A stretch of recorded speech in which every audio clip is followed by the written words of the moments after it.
Good morning, and good morning. I'm on time. It is exactly 9 o'clock. Okay, it's showing. I'm excited that I'm on time. But how has your morning been? How has the last 2 days been? Were you relaxing? Were you kind of enjoying life a little bit? Maybe a change in season if you're up in New York or you're in California or you're in Texas or you're in Canada. What's happening? The weather is definitely changing. Although we're supposed to be on record tomorrow for Halloween for it to be not just hot, but hotter. So, anyway, I love the hot weather, so I'm perfectly fine with it being warm. But some people are ready for the change in season to take place. Don't know if it will. But anyway, I thought I wanted to come in this morning and talk about something that social media has delivered to me as one of the new words that went into Cambridge, Oxford, Merriam Webster's dictionaries, because social media is kind of predicting, just like in every generational error, there's always some things that come out of that error that are pretty much, based on what happened, and a coin name comes out of it. We can see, remember the 60s, the 70s, the 80s.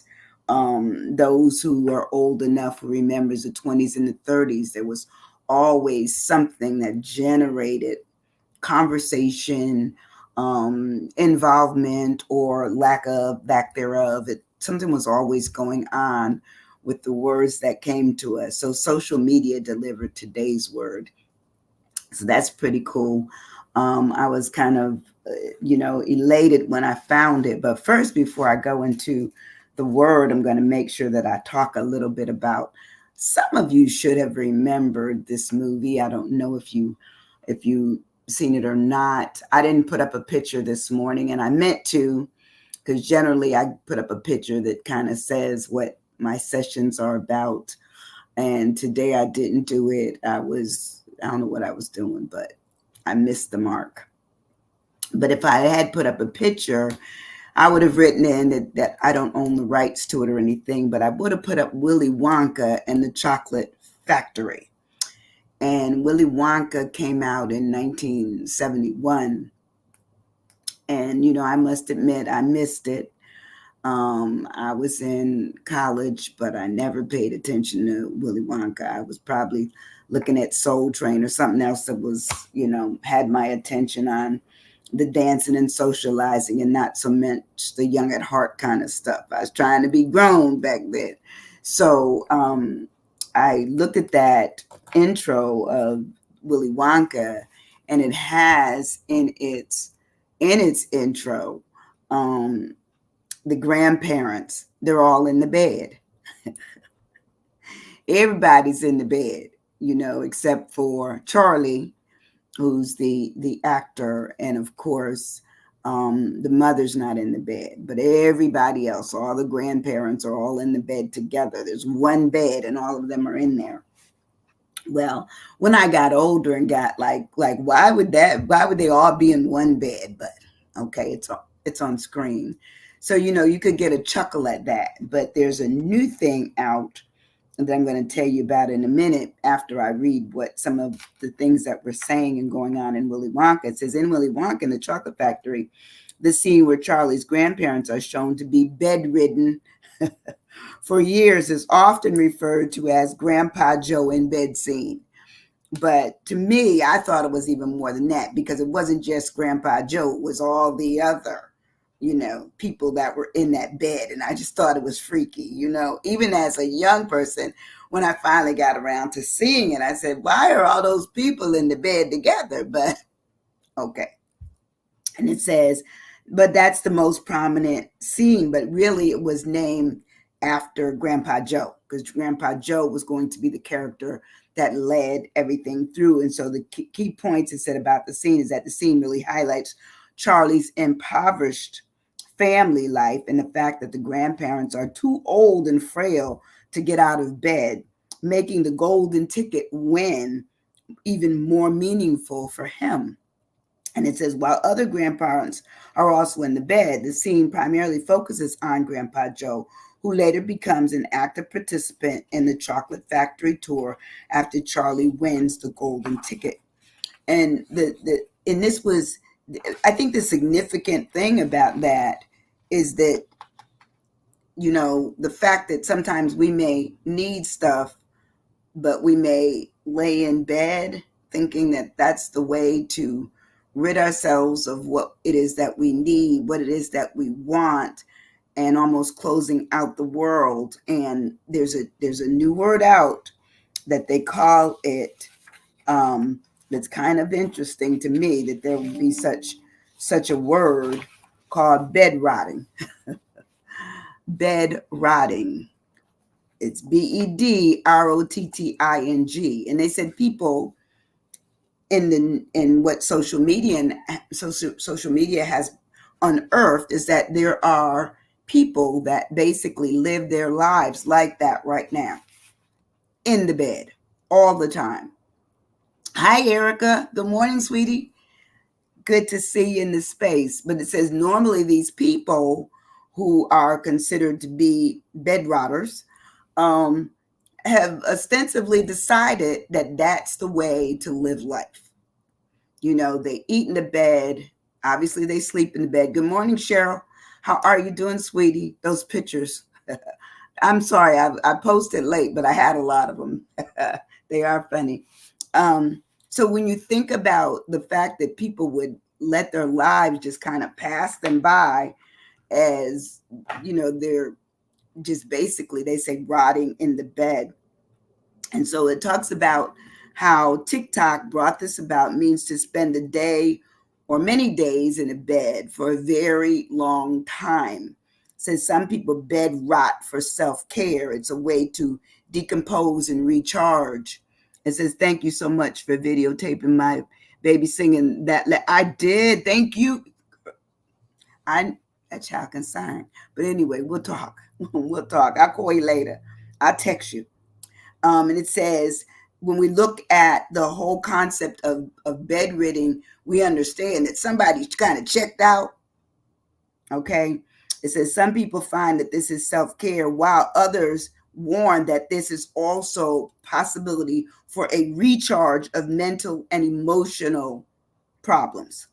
Okay. You check out, and no one ever checks on you, or you just continue doing the same thing over and over and over again. They said there's risk to it. It says the risk involved with bed rotting includes sleep problems, depression, inactivity, obviously. It says spending many hours in bed during the day, often with snacks, food, or electronic devices. So it's not just the TV you're watching. It may be the TV and it may be your phone. So you're connecting, maybe looking at social things and checking out. And maybe it's because of, how you look, how you talk, how you walk. Maybe it's where you live. All those kinds of things can certainly jettison you off to thinking that you need to take to your bed to escape. It says to escape the chaos of everyday life. And it says these are the examples, sought after in the refuge of staying in bed would get you. And that's called bed rotting. No, thank you for me. I'm not going to do it.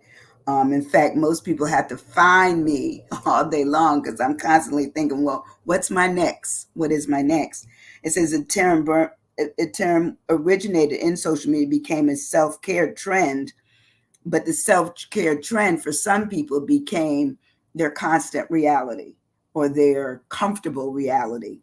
And it says some people consider it a way to avoid burnout, but experts caution that spending too much time in bed can lead to social isolation, which can increase the risk of depression and anxiety. So, when I bring you words, sometimes I have to say, this is a word. Well, I had to look it up, and it came into play for Oxford, Cambridge, and Merriam-Webster in 2023.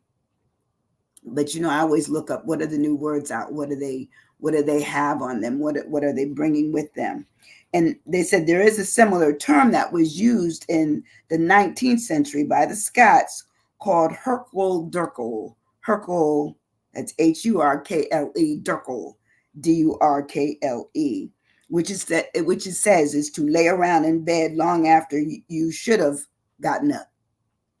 So can you imagine somebody said, "What the Hurkle Durkle you doing?" I'm just saying. And it says that this term just made people angry if somebody asked them, but yet and still they did it. So anyway, I said first recorded in 2023 from social media, TikTok. TikTok gives us a lot of things, gives us ideas, gives us, concepts, gives us, our images, our visions, our aspirations for some. I had TikTok at one time, and I every time I would see, chickens sing or something stupid, I was into it. And then I found that I was losing time. I said, no, this is too much. So I only recently got back on it because, someone said, well, for what you do in terms of the Are You Stuck, you probably could do it like you were doing before and put on a word every day. So I'm considering that. Haven't done it yet. But anyway, some of the things they talk about in the current sense says that, it is bed rotting. It's called basically where it's decaying, decomposing, reintegration, festering, purifying, moldering, perishing, molding, making it ripe. Because they said a lot of times people who actually bed rot or bed rotters, they don't take care of themselves in terms of their cleanliness. It just becomes, the bed becomes almost like, I'm gonna be nasty and say, a living grave, because I imagine once we're done with life and we're buried, you know, our own rigor mortis is there, but then also everything else is down under the earth. I can't imagine it, but there it is. And it says that bed rotting is also revolting, repulsive, vile, filthy, offensive. It could be smelly, it could be odoriferous, it could be stench, and it could be rank. Okay, so all those words are what are associated with that word bed rotting. And ironically enough, I thought there would be a hyphen in it, but there is not. It's just bed rotting. So when I start off and I'm asking you, have you ever been, good morning, good morning. Hey, David. Hey, Rhonda. Haven't heard from y'all, but I guess you're doing okay. All right, good. Love you guys. Thanks. Those are my niece, nephew in New York. But anyway, when I start off with my word, I come up with, it's for me, it would be a bad thing to do. Real simple word, but it packs a powerful meaning. It says it's a poor quality or low standard. So if it's bad, I don't want to do it. I don't want to do it where I made myself more vulnerable for further illnesses or further mind trouble or anxiety trouble, or just feeling like I've been left behind or left out. Well, I truly believe that sometimes when we are not doing what some of the things have been given us to do in terms of our capabilities, then we fall short. We would just fall short. So I said bad for mine. Erica, Cheryl, y'all got a word. I said bad is of poor quality or low standard, or such as to be hoped for or desired, unpleasant or unwelcome. Meaning, sometimes we're exposed to unpleasantries and unwelcome things only because we put ourselves in those positions. So if you ever find me in my bed and I am, listless, just sitting there eating and, watching TV and playing, games, no, get me up. Something ain't right. Something's just not right. Who used to say that? Something just ain't right. Who was that? Keith Sweat. So anyway, when we look at something bad, that means it's substandard, it's poor, it's inferior to what we should be doing. It says it's secondary care, It's second class in its presentation. It's unsatisfactory, it's inadequate, and it's negligent. And I think right there, that negligent boredom. Come on now, you know. I have a lot of people who are just biding their time. They said, I'm bored. I'm like, find something to do. Make up something. Last night I went to the citywide revival, and it was so good. It was so good. And I think one of the statements that the pastor that's here as the speaker for the week delivering the messages is Pastor Eddie Spencer the fourth, out of I think it's out of Inglewood, New Jersey. And he was on fire. And one of the things he talked about, is that, books are never written, buildings are never built. Okay, businesses are never started. He stayed with the 3 B's. That's how I learn. I learn that stuff because they're memorable. They're like seeds that we can remember. Books, buildings, businesses. And actually, he said books, businesses, buildings. That's the way he did it last night. So you think about that, and boredom is certainly one of them. Boredom can keep us where we can't ever get around to doing anything for ourselves because we're too busy, not finding anything to do or not finding satisfaction in ourselves to do it, and to me, I feel that there is, and constantly every day, an opportunity to learn something new, create something new, write something new, go new places. Until I leave up out of here, I'm going to try to experience life to the fullest. I'm going to do my best. When I move on in the word, it says when something is negligent, think about that. When something is negligent, that means we've not paid attention to what we need to pay attention to. Yes, great message to motivate. Absolutely, absolutely. I'm going to be going the next 2 nights, which is tonight and tomorrow night as well. My other thing, when I move on my word, my E is for eclipse. Now, if you know what an eclipse is, it says an eclipse is when something has been almost covered up.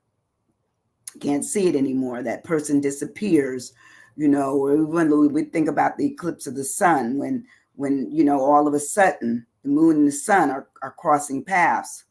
Okay, so it says the eclipse is a change to a lower state or level, meaning the visibility becomes diminished. All of a sudden, we're less where we were.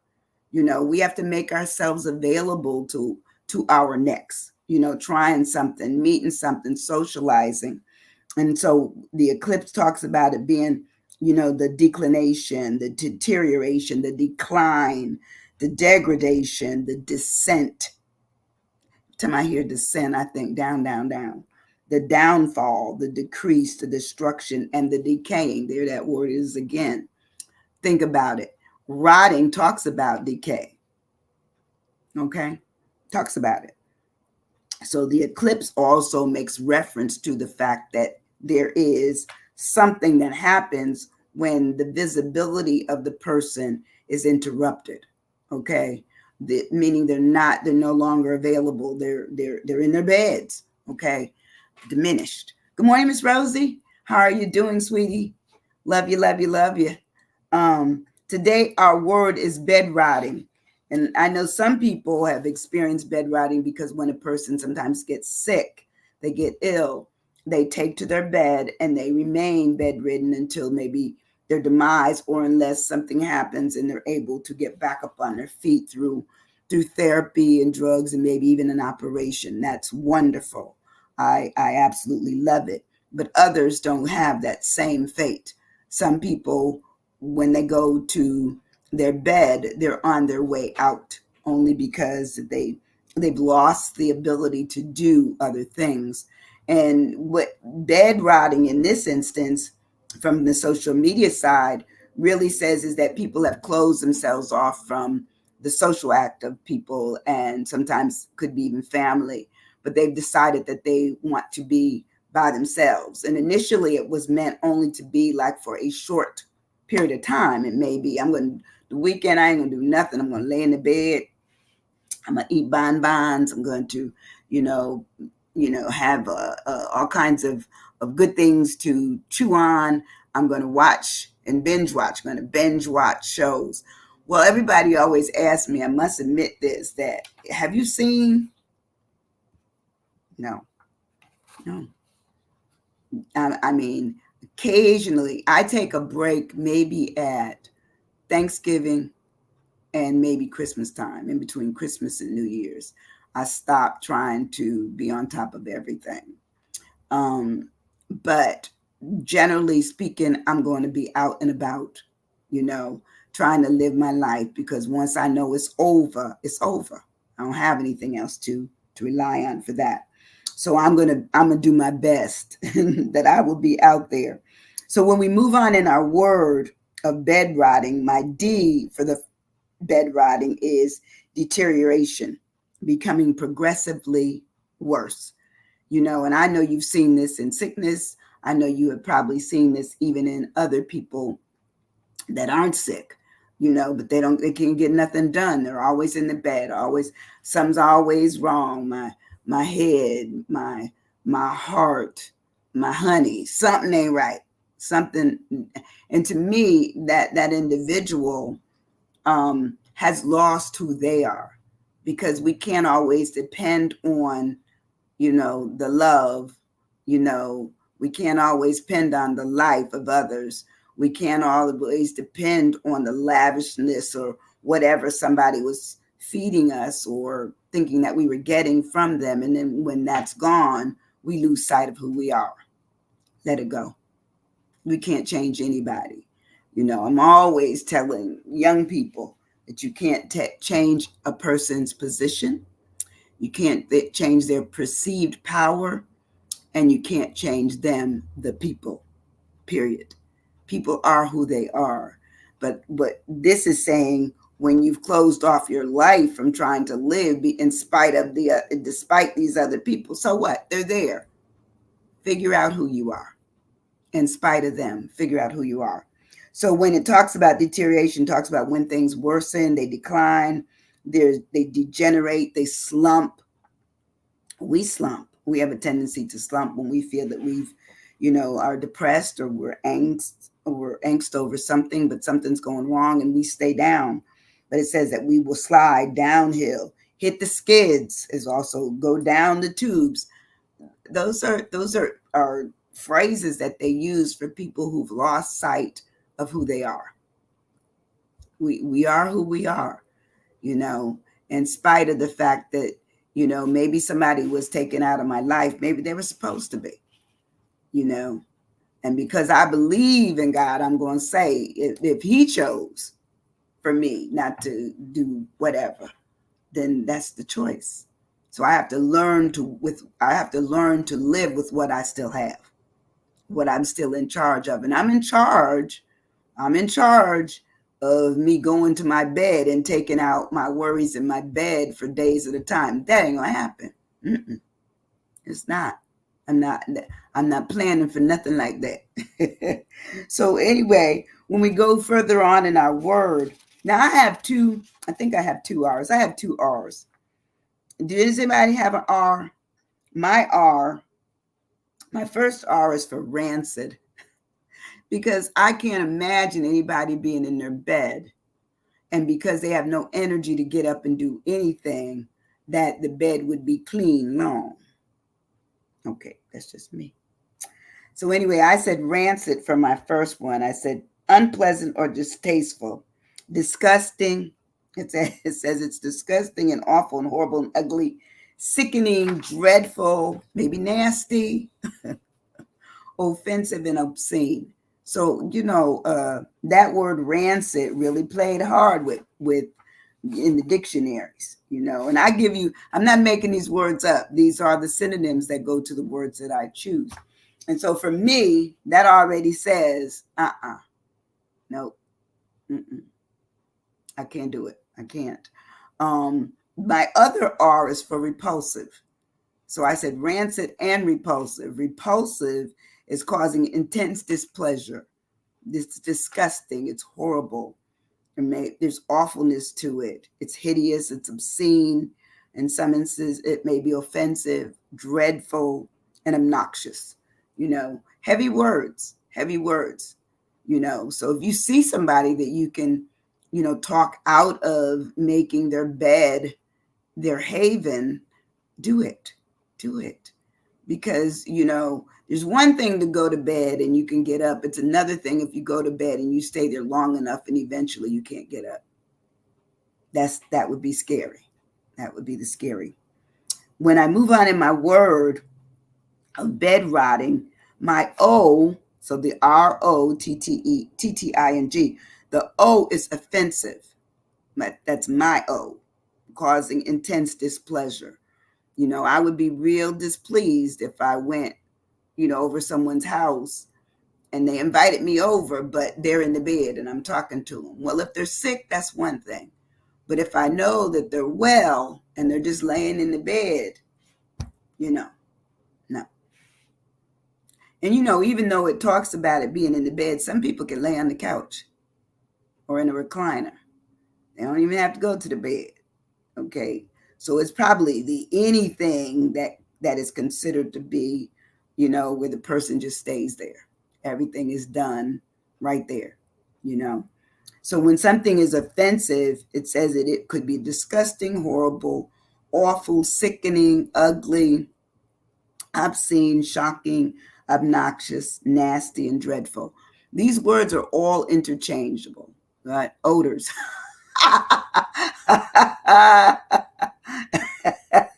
Yes, odors. Odors would be good. That's a great word because it would be. And I think that word, I think it's odoriferous. That means same thing, smelly. But that's a good word, Cheryl. Thank you. When we move on in our word of bed rotting, my first T is for terrible. It's a terrible thing to do. I don't want to do it. And I'm trying to talk everybody else to understand when it may be happening, or or if they've gone someplace and seen it going on. It's so funny. I have some friends who are in their 90s, and you see them every time I see them. I have to keep up with them because they're getting ready to go someplace. They're planning something to do. They stay engaged in life, engaged, even though they're in their 90s, even though. That's what we need to do. We don't need to make it where life is terrible, where it's a dreadful thing, it's awful, it's appalling, it's atrocious, dreadful, dire. I don't want to be in a dire life. I don't want to be in a desperate life or an extreme life. I just want to be in life as long as I'm able to see and hear and walk and talk and be an investigative, nosy body on words and that kind of stuff. That's what I want to do. That's what I want to do. And sing. I'm going to sing to you. So anyway, that's my first T. My second T, time consuming. Yes. That, it's almost like I'm writing this book and I really need to get it finished. But one of the things it talks about is how we can waste time doing nothing. And then we want to know why we didn't get anything done. It's up to us. We're the timekeepers. We're the ones who sets the schedule. So if we're not setting a schedule, what are we doing? We've become a part of the do little, do nothing, stay at home on the way to bed rotting. I just made that up. We don't even know. We don't know. But time consuming is that, how we waste time, time out. That's right. Time out. And that's what it is. It is like time out when, nothing gets done. Have you ever been put on the clock, the time clock, and they only give you so many minutes to finish a test, to, go someplace, to come back, all those kinds of things on a timeline, and that thing is just moving and every second is counting. And I'm always thinking about that. Okay, I got so many minutes, and I think I've gotten it down in my head now that I give myself so many minutes to get things done. In fact, I'm going to be featured in a magazine in January, and that's what I have to come back and work on later on today. I have a couple of meetings after my vlog here. So, I'm constantly thinking of my what's next. If you're into the life of planning, then, being at home and being basically waiting for nothing and just rotting, that's not a good thing. Okay, that's not a good thing. My second T is for tainted. Tainted, affected by a trace of something terrible, offensive, or harmful. That's what bedrotting would be. Tainted, decaying, impairing, infected, corrupted, contaminated. I used to have, my mother had a friend. She wasn't my friend, she was my mother's friend, but she was a much older lady. She was even older than my mother. And she would always say, "Send Sandra over here." Oh man, every time. I ain't gonna mention her name because some of her relatives may still be living. But every time I had to go, man, I'd stomp and shed a tear and was upset. My mother said, "You have to go help other people that can't help themselves." And I would get over there, and she was in the bed, and but that phone, that landline phone was right there in her bed, and she called me. It wasn't even sitting on its usual, side table, right on her bed, and she called, "Miss Lily, I need you to send Sandra over here." And I get over there, and she might get up for a few minutes, but basically the bed was her trap. And the house didn't smell well, and she didn't smell well, but that's my honesty. That is my honesty. So I know that bed rotting can be a miserable thing for anybody to have to go through or go in and help somebody with. It would just be horrible. So anyway, tainted, decayed, contaminated. I always thought about that every time I came from her house and went back to my house. I said, "Mom, why you keep sending me over there?" She said, "She needs help. That's all she needs. And we believe in help. And you're going to learn to be helper." So I still help now. And sometimes, every once in a while, I'll come upon some conditions where they're not pleasant. But, I always remember my mother saying, "But you will help." And so I try to. My I, as I move on in my word, bed rotting, is impaired. When we are impaired, we are weakened, diminished, or damaged. Weakened, diminished, or damaged. So if we're hanging out in our bed all the time, there's something happened, something. It may start with something like a slight headache. We could have gone to the doctor, but then we make it into something else. Now my ankle hurts. Now my side hurts. Now my back is hurting. It's like we keep adding on to the things that are wrong, and eventually we've wronged ourselves into just feeling that laying down is the proper way to live life. Not for me. So when something is impaired, it says it's damaged, it's been infected, it's flawed, it's been harmed, it's been broken. And sometimes we don't even know how we become broken, because not always is it a medical thing. It might be an emotional or a mental thing, but it may not be medical at all. But we've assumed that it is, only because we have no explanation, or we won't give it any. Sometimes it happens. It says that when we're broken, sometimes that makes us debilitated and puts us down. So, as I said, if you know people are going through something, try to keep them up and away from a need to be, reclining, laying out prone all day long. It's just not good for them medically, emotionally, or certainly psychologically. It just isn't. My N, as I move on, it says impact. It's to physical or mental well-being. Absolutely, it is an impact. Right, right. You're absolutely right, Cheryl. When we think about our life, and like you and Carney are always going, I love it. I love the fact that you all live your lives and not, lay around and watch your life run by. I don't want that. My N is for negligence. Sometimes we can be negligent with our own lives. We don't even realize it, but we can. We say we're going to bow out for a while. We're going to not do this and not do that. I mean, there's some people that are still in their homes from COVID. They don't come out. Or when you see them out, they're all covered up. And I always remembered, I had a few doctor friends along the way, and they said that if your children are never exposed to anything as children, such as somebody coughing, somebody sneezing, they don't build up the various antibodies and the system to support getting through things. And I always think about that, like if I've put myself in a safe environment, or an environment I feel is safe for all these years, and then I go out and I'm the first one to get sick, well, I haven't been exposed to some of the other things that are out there. So I need to get out. I need to make myself mingle with others.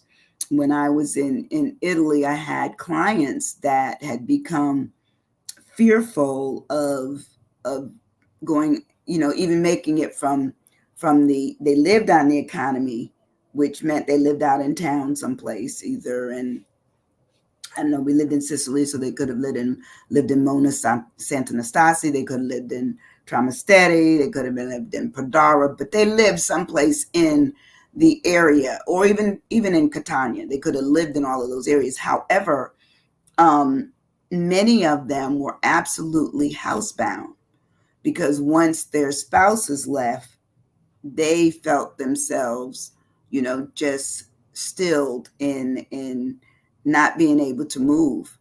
They didn't go to the flea markets. They wouldn't go to the Panificio or the Passaceria. They didn't do any of that.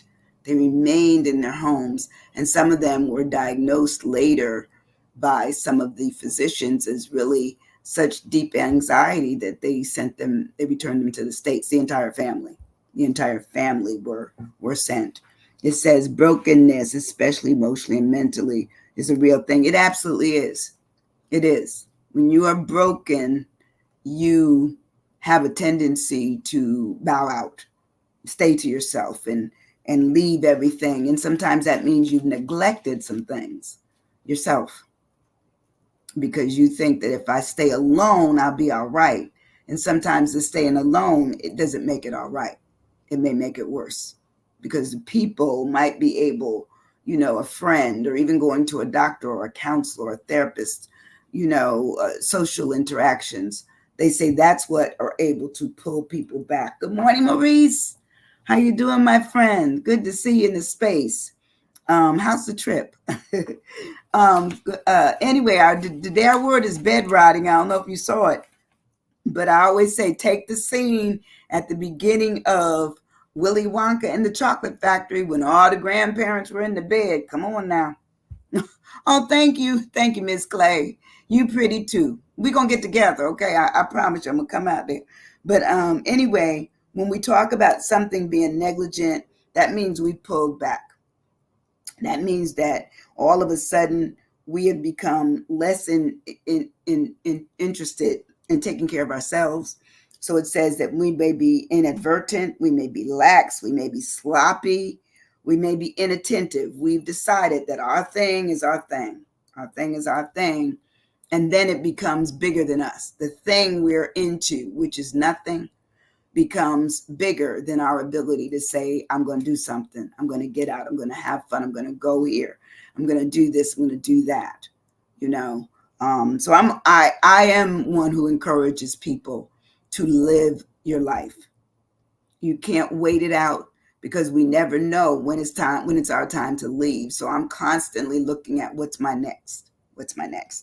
So my G, yay, I'm at the end. My G is for gross out. when we have decided, and most of us eventually decide that we're not going to do anything and we're going to lay in our beds, we're going to eat all weekend, and then the weekend becomes, well, into all the next week. Hey, Kiwanis. Hey, good morning, good morning. Awesome. Thank you, sweetie. Awesome. Awesome, awesome. Good to see you. Anyway, when we gross ourselves out, that means that we've decided that we've bowed out of whatever we're going to deal with. And it says, obviously it's an informal phrase, and the whole concept of North America that really talks about, hey, I'm not getting involved anymore. I'm not doing that. I don't like it anymore. I don't like the people. I find it to be disgusting. And typically, we have decided that our way is the way to do it. Well, if you know anyone that has bowed out, hey, Sharon, look, I'm seeing all the people I used to work with. Almost at all, Morning Doc. Good, good, good, baby. I will not bow out. I'm gonna do something. I'm gonna do something. And at the end, I have a question for each of you. I do. It says, so anyway, when we have this whole thing of gross out, it says that we've decided that there's some repulsiveness to it in terms of our behavior and our appearance. We're grossed out by it, but we may hang on in there because it doesn't offer ridicule from the outside, because no one knows we're doing it. If we're doing it in our bed and we're just laying there and eating and sleeping and barely bathing, we have moved into the bed rotting, line. If we're doing it in our recliners or a special chair that just does us the way we want it done, sits us up and all of that, that is nonetheless bed rotting. Just means that a person has pulled away from dealing with regular societal stuff, and they have become their own problems themselves. Almost missed it all. That's what I meant to say. I understood what you meant. I did. But you can come back and look at it. But it says, anyway, it says it's with exclusive or obscene behavior or appearance. And I don't know if you've ever seen anybody that might be into that bed rotting category. Sometimes you go there and you're just absolutely appalled. It may be that the room itself is no longer taken care of, and there's all kinds of stuff in the bed with them because they're not moving. They're basically just sitting there snacking, watching television, and watching any kind of devices that they have, a tablet or whatever. But anyway, it says that the synonyms to gross out is being disgusted, repelled, sickened, nauseated, repulsive itself, and then totally turned off. So I'm going to ask you this question. Are you, or have you ever known, and be honest, anyone to be a bed rotter? New word, as I said, in Cambridge, Oxford, and Merriam-Webster. I have, I've seen people do it. It's sad. Some I've tried to assist by getting them out. I said, well, I'll come get you and we'll go to lunch, or we'll go, take a ride. We'll just ride over on the beach, trying to get people. And sometimes they take me up on it, but a lot of times it's no. That has become their shelter. It's become their refuge. It's become, what I think is their entombment. I don't understand it. But I know that people do it. Social media, as I said, they only came in on, it's like it's a weekend, but then other people keep it for long periods of time. I would take on it working from home now. Okay. All right. So let me ask anybody, if you've known anyone that stays in bed all day long, all weekend long, all week long, all the time, just put a yes in there. Yes, and write rotter after it. Yeah, meaning that you know them. Okay. And even if you've done it yourself, personally, I haven't done it. I gotta just tell you that I'm always going, um, because I know eventually, I won't be able to go. So my attempt is to live my life to the fullest, and living life sometimes, you know, we have to decide which directions we want to take. And laying in my bed just sounds like that's too close to laying in a casket. So if I'm up and I'm awake, I am not laying in my bed. Yes, I know them. Will never go out. Yes, or they never go out. That's right. Because I think you could be related to a bed rotter by them not ever leaving the house. That's also associated with the fact that they've limited their goings. They limited what who can come in, and they're going out to the point where you understand them. Okay, no for you, Cheryl. Okay, yes for Jean, no for Cheryl. Well, I've known them. I have known them, and I've tried to help. Uh, but sometimes help can only be appreciated when they've accepted that your help is not a criticism. Your help is just one of thank you. Thanks for helping me. And a couple of people that I've done that to said, man, who would have thought that I would be doing this with you? Okay, let's do it. Let's have fun. I know someone like that, and I was almost that person until someone loved me enough to help me out of that space. Grateful for that. I would be that person to you too. I would. Uh, and to me, that's what we need. We need people to see us for being, real, with feelings, with earnestness, with understanding. And if we feel that appreciation for us is there, we might be able to move on that appreciation. Just what you're saying, the fact that someone cared enough, if we care enough for each other, we're going to try to work on, be it a relative, be it a friend, be it somebody that you don't know well, but somehow or another your paths crossed that you needed to take something to them. And then when you got there, you realized how much you were needed. Okay. Well, anyway, this was today's session. It was a new word, bed rotting. And I thought we might want to stay up with the new words as well as the old words that we don't know, but this was a new word. And I thought if you see it out anywhere, you'd understand its significance. Yes, Sandy, you definitely are a bed lifter. Oh, thank you. I was going to say bed rotter. Okay, I got to get to the lesson. Yes, I try to be that. Child, me in the bed. I get in what I'm supposed to get. I try to get in 6 hours, but sometimes I'm taxed enough where I don't always get in 6. I might get in 5. Especially yesterday, I had a coffee late in the day, which I normally don't do, but I was downtown and I didn't want to come all the way back to the house, so I wanted to stay over near the church where the revival is. But anyway, hopefully some of you I will see tonight. For others, I'll be here on Friday doing another Are You Stuck word. And listen, if you don't do anything else, hit the share button and let this message be shared.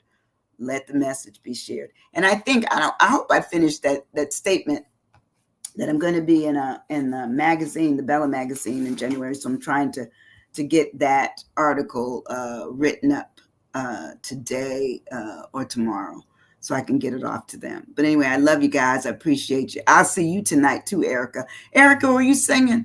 Because somebody was sitting in front of me, and once they stood up, I couldn't see. I'm a little short. Were you there? Were you in the choir, or were you out in the congregation like me, in the pews? But anyway, I will be there tonight. Love you guys. Love you, love you, love you. I'm gonna get her answer. But anyway, have a great day. Yes, I'm singing. Okay, I wasn't sure. Are you leading a solo?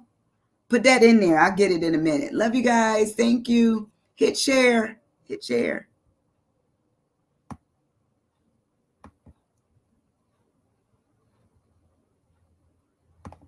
Bye.